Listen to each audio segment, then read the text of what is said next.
بسم اللہ الرحمن الرحیم۔ دوستو، پچھلے دنوں ایک جگہ مسجد میں نکاح ہو رہا تھا تو امام صاحب وہاں پر بیان کر رہے تھے۔ انہوں نے نکاح کی مجلس تھی اور بیان پورا چندے پر کیے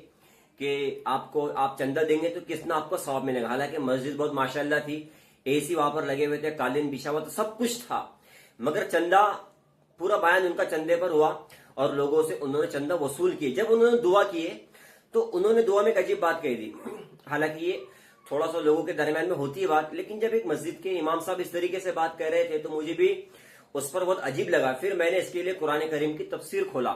جس میں مجھے اس کا جواب بھی ملا ماشاءاللہ۔ تو وہ جو امام صاحب تھے وہ دعا میں کیا کہہ رہے تھے، جیسے عام طور پر دعا جب ہوتی ہے تو رٹی رٹائی دعا لوگ کرتے ہیں، فلاں سے سن لیے، اس سے سن لیے، بس وہی دعا جو ہے تو سب لوگ رٹتے ہیں دعا کے اندر، کوئی خاص اللہ کی تعریف نہیں کرتے ہیں، نبی کریم صلی اللہ علیہ وسلم پر درود نہیں بھیجتے ہیں اور رٹی رٹائی دعائیں کرتے رہتے ہیں۔ تو وہ دعا میں یہ کہہ رہے تھے کہ اے اللہ،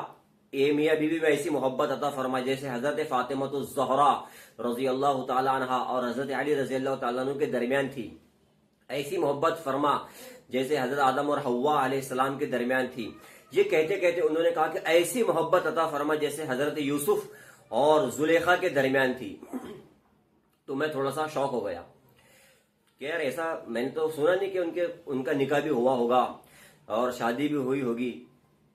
پھر میں نے قرآن کریم کی تفسیر دیکھا تو تفسیر میں مجھے پتا چلا کہ کسی بھی قرآن میں یا احادیث میں ایسا کہیں پر بھی نہیں ہے کہ حضرت یوسف علیہ السلام کا زلیخا کے ساتھ میں نکاح ہوا، ایسا کہیں پر بھی نہیں ہے۔ اس کے علاوہ اگر اسرائیلی روایت آپ اٹھا کر دیکھ لو یا اس کے لیے آپ پتہ کرنے کی کوشش کرو تو اسرائیلی روایت میں بھی ایسا کہیں نہیں ہے کہ حضرت یوسف اور زلیخا کا نکاح ہوا۔ اگر ہوتا تو ان کی روایت میں تو کم از کم، چلو قرآن اور حدیث میں نہیں ہے لیکن ان کی روایت میں تو ایسا ضرور ملتا۔ تو نہ اسرائیلی روایت میں ہے نہ ہی قرآن اور حدیث کے اندر ایسا کئی ذکر ملتا ہے۔ اب دوسری بات مجھے بتائیے کہ جب ایسی خاتون جس نے حضرت یوسف کو خود اپنی طرف آنے کی دعوت دی، بے حیائی کی دعوت دی، کہ ایسی خاتون نبی کے لیے اللہ منتخب کر سکتا ہے نکاح کے لیے، آپ یہ سوچنے والی بات ہے کہ جو پہلے سے اس کے ذہن میں یہ ہو وہ حضرت یوسف علیہ السلام کو اپنی طرف دعوت دے رہی ہے گناہ کی اور کہہ رہی ہے کہ میرے ساتھ گناہ کرو، اور کہ ایسی خاتون سے حضرت یوسف نکاح کر سکتے ہیں یا نکاح ہو سکتا ہے۔ اس کے بعد پھر میں نے قرآن کریم کی آیت پر غور کیا جس پر الطیبات للطیبین والطیبون للطیبات، کہ پاک عورتیں پاک مردوں کے لیے ہے اور خبیث عورتیں خبیث مردوں کے لیے۔ تو حضرت یوسف ایک نیک پاک باز اللہ کے نبی، متقی اور پرہیزگار شخص تھے،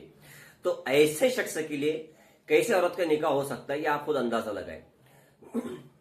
تو اس طریقے سے من گھڑت باتیں جو روایت ہمارے بیانوں میں دعاؤں میں چلتی ہے، اس سے بچنے کی کوشش کی جائے، قرآن اور حدیث کا مطالعہ کرے، اس سے صحیح علم انشاءاللہ ہمیں ملے گا۔